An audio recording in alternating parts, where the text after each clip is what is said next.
everybody. Welcome to Accessible Adventures, a travel and accessibility podcast with Colwyn Frances. Today is episode 5. I am Colwyn Dunlap, and my co-host over there is Miss Frances Wampler.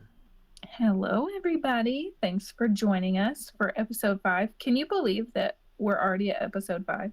Yeah, it's hard to consider because when we record things, we do it wham, wham, wham, wham, wham, and then it's like, oh yeah, I have to cut this down, So episode 5 is, whew, okay. Ask me that again when we get to like episode 10. When we get to episode 23, I'm going to ask you, can you believe we've made it to episode 23? Okay. You're going to be like, yeah, sure, why not? Well, we're excited that y'all are here today. We are taking a few episodes to talk about accessibility at dining locations across Walt Disney World. So if you missed episode 4, we covered a few of our favorite places in Disney Springs. And today we're going to talk about Hollywood Studios and some of the places that we like there. This is not an exhaustive list, so please know there are more dining options than what we're going to talk about. But that would be a really long episode if we covered every single dining location. So nobody got time for that. We're hitting the highlights. Nobody. Y'all don't want to listen to us that long.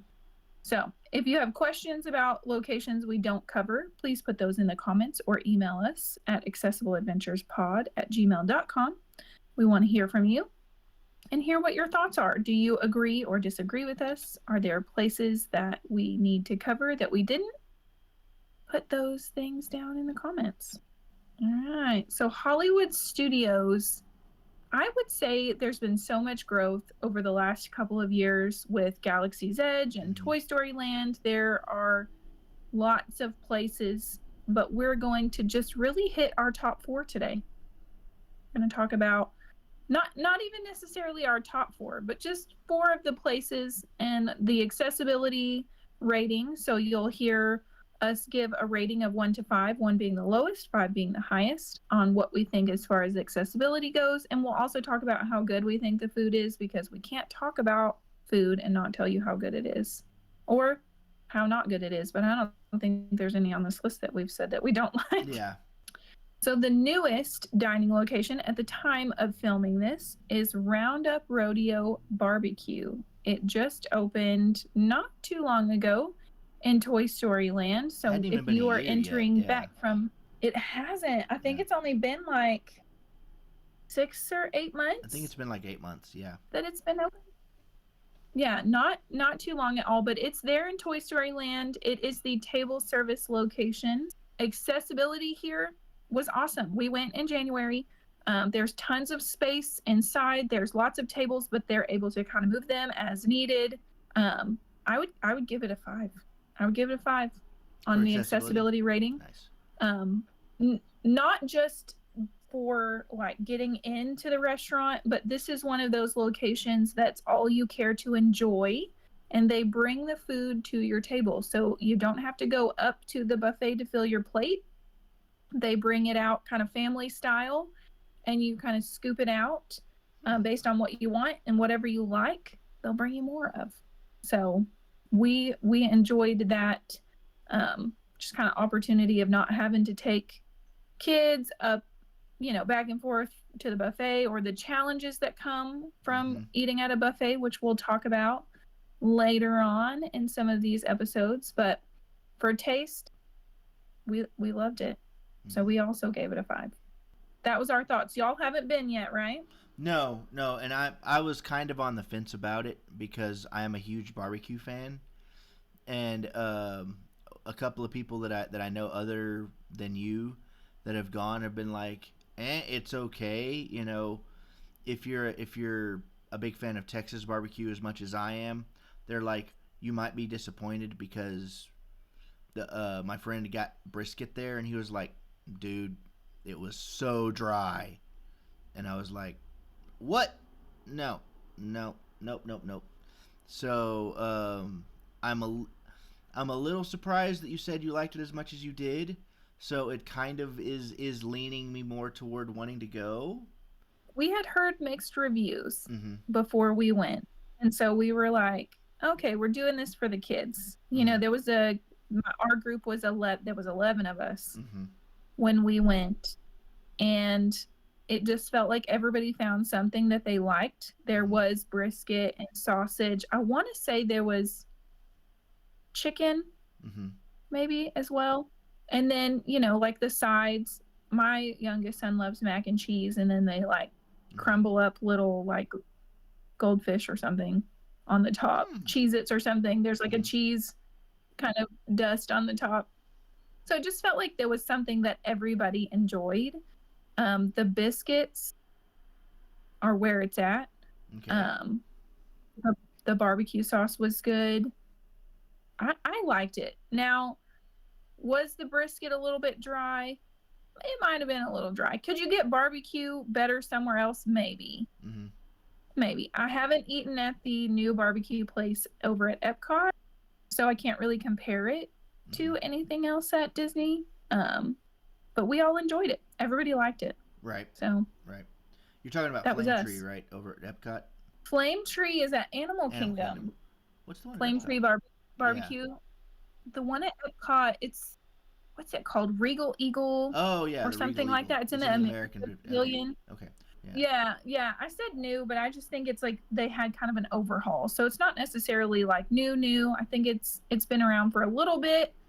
But yeah, we'll cover that in future episodes. So be on the lookout for things to come from Epcot in our next episode. But for now, we'll continue walking through Hollywood Studios. This next place on the list is my favorite. Again, y'all, I say that about everything. I say everything's my favorite, but really, it's my favorite place at Hollywood Studios. Can you guess what it is? I know what it is, but I don't know if they'll guess what it is. It's the type of mama. So Mama Melrose at Hollywood Studios. Over there and just behind that, what is that, PizzeRizzo? You kind of have to go past that it's behind area, and you'll find the Miss Piggy fountain thing, I think, right? So if you like Italian food, that is Mama Melrose. It has been one of our favorite locations for a long time. But let me start with accessibility. Accessibility-wise, I gave it a 4. For same reasons that I've given lower ratings to some of these others. If you need to transfer, there's not a lot of room inside Mama Melrose. Can you get through there in a wheelchair or an ECV? Yes, you can. They typically ask you to park outside if you're able to transfer. There is a little covered area, and the walk is not far. So that's why I did give it a 4, but it's not great. You know, if I needed to take my ECV all the way in, it would just be tight. It would feel tight during those busy times, and then you might need to transfer.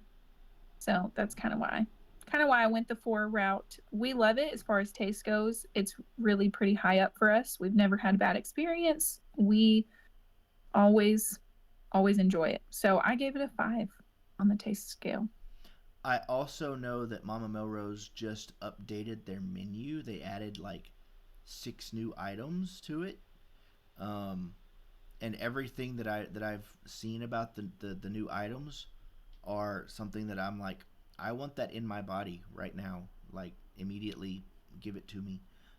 So we kind of, and whenever Luna and I have talked about it, we kind of regret not going, because Italian food is like her jam. She loves lasagna and pastas and everything. I make an amazing chicken Alfredo, you know, so she's like, we need to go there. So, like, all right, well, next time we go to Disney or Hollywood Studios, we know where we're going to go eat. Yep. We have it all planned out. We're ready to go. We like the flatbread there. So they have like fresh mozzarella cheese and we get like the meat version. It's not on the menu, or it wasn't when we were there, but we've had it before, so we just asked for it, like the supreme meat flatbread. And it's like a personal pizza, so if you order it, like, be ready to share. It's a lot. So we typically get that and then an entree and then share kind of both between my husband and I, but we really We like Mama Melrose. You get like the little plate with the oil and the seasonings to go with your bread. It's good. We like it. Mm-hmm. So, speaking of flatbread and pizza, Ooh. you want to cover the next one PizzeRizzo, on our list? PizzeRizzo. my favorite stuffed rat. Yes. So I'm a fan of the Muppets. Luna hates them because she hates puppets. Um, but I love the Muppets. I've grown up with the Muppets. And whenever we were really hungry around lunchtime, the last time we went to Hollywood Studios, we didn't have anything planned. We were like, what do we want to eat? And so we found, I was like, all right, I'm kind of craving pizza. So we went to PizzeRizzo. And I got to say, food wise, I'm going to give this pizza a 4.5. Four and a half. 4.5, which is saying something from, like, I said in a previous episode that I was a little bit of a pizza or a whiskey connoisseur. I am definitely a pizza connoisseur. I will fully admit that. So I'm very picky when it comes to pizza. But yeah, it's really good. And as far as accessibility goes, I will also give it a 4, mostly because it's a bit food court style seating inside. There is a second level. I believe there is an elevator. I know that the stairs aren't too terrible because I actually went up there. But, you know, if you can't do stairs, you can't do stairs. So I do believe that there is an elevator. And if there's not, if then, you know, upstairs is quieter than downstairs. I do remember that. Downstairs, there are a lot of booths, several, just regular tables that have chairs on them. So it wouldn't be difficult to pull out chairs for a wheelchair or anything like that. I did see a few strollers in there, so I know that they're allowed. There were a lot of kids and families in there because PizzeRizzo is also very reasonably priced.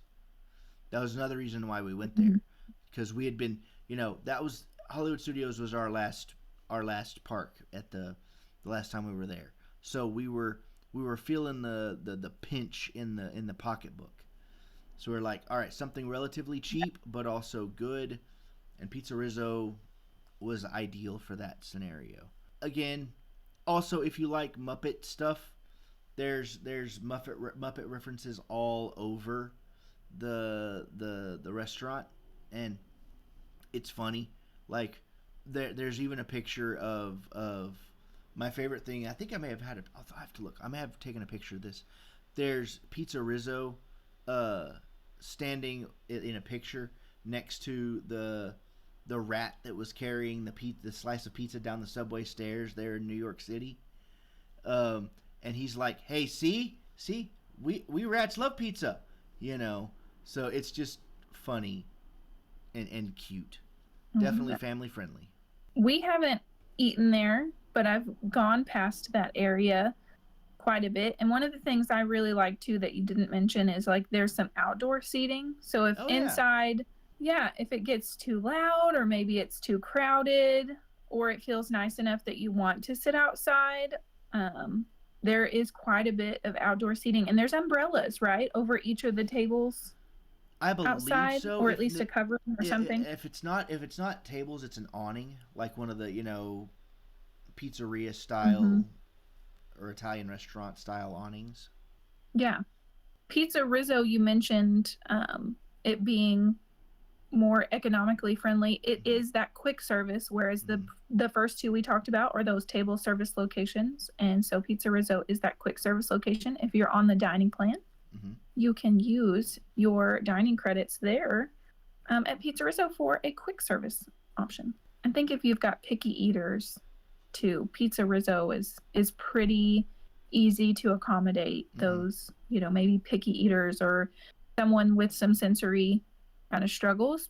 Mm-hmm. PizzeRizzo is going to be a good solid option. Yeah, yeah, and they did have a wide variety of like pizzeria style food. I think I saw that they had like the sandwiches and I think they may even had like the wing style things too.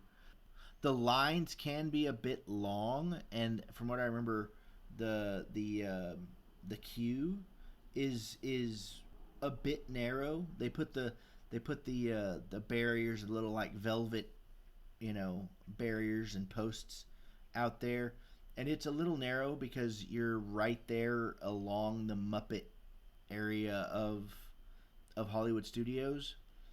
So they try to make up as much free walking space as possible there. So that's something else to Mhm. consider. If you have somebody that's in a wheelchair or whatever, you can, and I remember seeing people in strollers that were doing this. You can have them outside and outside of that barrier as long as one member of your party is there.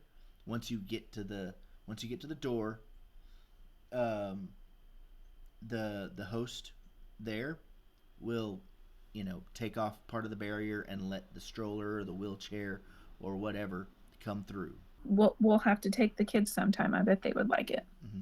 Our little pizza lovers. Mm-hmm. Well, I feel like this next one on the list is a bit controversial. Ooh. I know. So, Backlot Express is another pretty big quick service location. Mm-hmm. You can, as as far as I remember, you can mobile order there, which is nice because it's very big and it's very tight. And I remember having to park my scooter kind of up away from the chairs, Mm-hmm. and then go down some stairs. I think there was a ramp, but it was just kind of challenging in there to get around because there's so many tables. It's just one of those like big quick service locations. So, like Mm-hmm. you said, that kind of food court style seating when they have lots of different sizes of tables in there. So accessibility wise, I gave it a 2.5. Oh wow. I didn't like it. It was tough to navigate even for me. I feel pretty comfortable at Disney, Mm-hmm. and Backlot Express I didn't feel super comfortable. Now, it was very busy. And so maybe it's different if it's Mm-hmm. not as busy. It was really hot that day, and so I Mm-hmm. think there were a lot of people trying to find somewhere to sit and cool down and have lunch. Mm-hmm. Um, and it was just kind of challenging. My husband went up to pick up the food, and he kind of had to make a couple of trips, and he had to kind of like wind through the tables to get to where we found a table where we were all sitting. Mm-hmm. There were seven of us, I think, this particular time that I was thinking of. Now the food is like standard theme park food, right? Like you can pretty much find just about anything, something for everyone. They have the Wookie cookie at Backlot Express. So I mean, food wise, it's not bad. It's pretty decent. I gave it like a 3 to 3.5. Um, there are better places to eat, I think. Mm-hmm. Um, but there's a lot of people that eat at Backlot Express, so I feel like this is going to be a controversial statement. So I don't know. What do y'all think? What do the people think in the comments? Do you love Backlot Express? I didn't love it. Yeah, and I mean that's the thing is this is only like the second or third time that I've heard of Backlot Express. So for me, that tells me that it's run of the mill theme park food. You know, you can get it practically Yeah, anywhere. You know, um, yeah, it's not something that you would want to just get at you know Disney, where you can get much more bang for your buck, if you will. You know, mm-hmm. but if you need to go, that sounds like a place that if you need to eat and there's nothing really else available, go for that one. And I'm not saying that as a bad thing. I'm Yeah, saying that as a, you know, if it's necessary, go there. You know, yeah, um, so I'm gonna need your help because while we were sitting here talking about this, I thought of another quick service that I need you to look up in there at Hollywood Studios, yeah, yeah. specifically Shoot. in Galaxy's Edge. Oh, Yeah, okay. because there we spent half of our time at Hollywood Studios in Galaxy's Edge because I'm a huge Star Wars nerd. Will not will not Mm-hmm. argue about it. I am a huge Star Wars nerd. So we spent a lot of time there. I could talk about Galaxy's Edge and its pros and cons at another time, as a Yeah. fan. But this one I cannot remember the name of the droid that I believe it's a droid that owns or operates the little meat engine there. It's the Ronto Roasters, right? Yeah, Ronto Is that the one Roasters. you're Yeah, talking about? yeah, yeah. We had one of those like Uh, Ronto wraps a or Ronto whatever. wrap. Yeah, it was pretty good. You know, it was a typical like sausage wrap. We actually had it for like a brunchish breakfast kind of a thing. So it was an ideal thing for Mm-hmm. what it was. Luna wasn't a big fan of it, but that's because she was like she just wasn't in the mood for something like that. But she likes sausage. I love sausage, so I enjoyed it. It was a little expensive, but so is everything in Galaxy's Edge. It's almost like Yeah, Hondo is trying to make money or something. something like that. Yeah, sorry. I just channeled my Star Wars nerd. Um, but yeah, I would recommend that. It was also really cool that you can get drinks there, like actual drinks that we would have here, Cokes, waters, anything like that. I still have the Coca Cola bottle and the Sprite bottle and the Dasani bottle that we bought because it's done in the Star Wars common language. So Yeah. it's done like that, so it's really cool. That's a bit of the immersion that they really want to do. It confused Luna a little bit because she was like, I don't know what that says on the wall, because everything is done in that, and I'm like, what does that say? And then I would look Mm-hmm. around and I would think about it, and I'm like, I think that's probably just advertising, the the food here, you know but that's part of the Mm-hmm. immersion of it, and that was really cool. But so I would also give that an accessibility of a 4.5 because there's a lot of space you can kind of wheel around. It does get crowded, but generally speaking, people will get out of your way if they see you driving around on a wheelchair or a speeder, as we would want to call it there. Um, you Mm-hmm. know, they'll get out of your way. Just have fun there. The seating is a little limited, and that we had to sit in one area that was kind of high, but it was still okay. Like the we had to sit on the higher stool areas, but it's okay.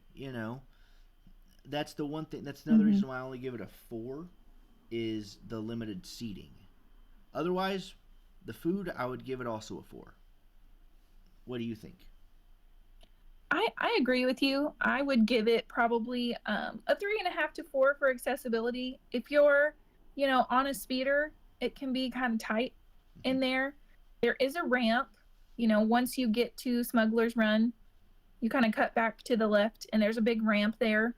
So no issues if you're in an ECV or a wheelchair getting up there. There is kind of a hidden seating area right before you Mm-hmm. get to Ronto Roasters. It looks like a little gated area, but there's just tables in there. Um, it can be quite cozy if you can find a spot in there. It's kind of hidden. It's like right between Ronto Roasters and Docking Bay 7. I thought that was only for Galactic Star Cruiser people. No. Well, Oh. maybe when you were there, Yeah. that particular time, but we have sat in there a few times Okay. when we've enjoyed our Ronto wraps. Mm-hmm. I like the breakfast one Mm-hmm. That's the one that I got. better Yeah. than the lunch one. Mm-hmm.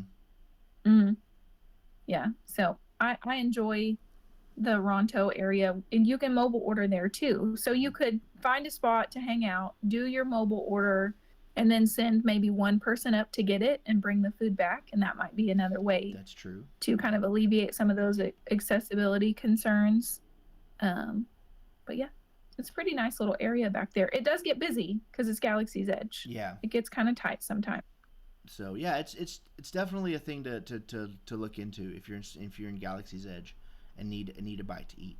I haven't done the sit or the dine in one there. Have you? There at Galaxy's Edge?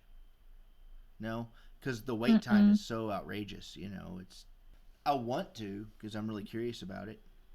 We've been to Oga's Cantina. Have you done that? That's what I was talking about. Yeah, Oga's Cantina. Oh, sorry. I Yeah. thought you were talking about the other little.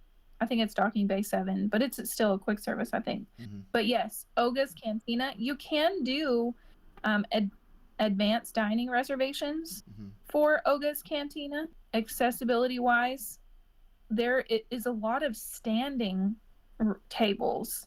So if you're at the bar, there's no chairs.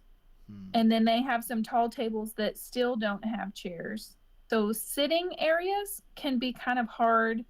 You definitely want to let them know when you check in that you need a sitting location. Sometimes they'll ask you, like, are you okay with a standing table? But there's not a lot of sitting room inside Oga's Cantina. So accessibility wise, I'd probably give it like a 2. Yeah, that's safe to say. A Yeah. 2. Okay. The atmosphere is awesome. Mm-hmm. Mm-hmm. I think there's like 2 snack options. So there's not a lot of food there, but the drinks are pretty good. Cool. Y'all are going to have to check that out. We're going to have to add that to your list. Yes, please. All right. Yeah. So, anything else on Hollywood Studios? Nothing that we have on our list. Again, there are lots of other places to check out in Hollywood Studios. So we'd love to hear from you in the comments or via email if you agree or disagree with our ratings. What questions do you have, and what else should we cover when it comes to Hollywood Studios and dining with accessibility in mind? So let us know down in the comments. Reach out to us via email, accessibleadventurespod@gmail.com. Woo. And we will continue our tour of our kind of ratings on accessible eating at Walt Disney World over the next few episodes. So be sure to catch our next episode Saturday at 4 p.m. Central Standard Time. We will see you next time. See you later, guys. Bye. Bye.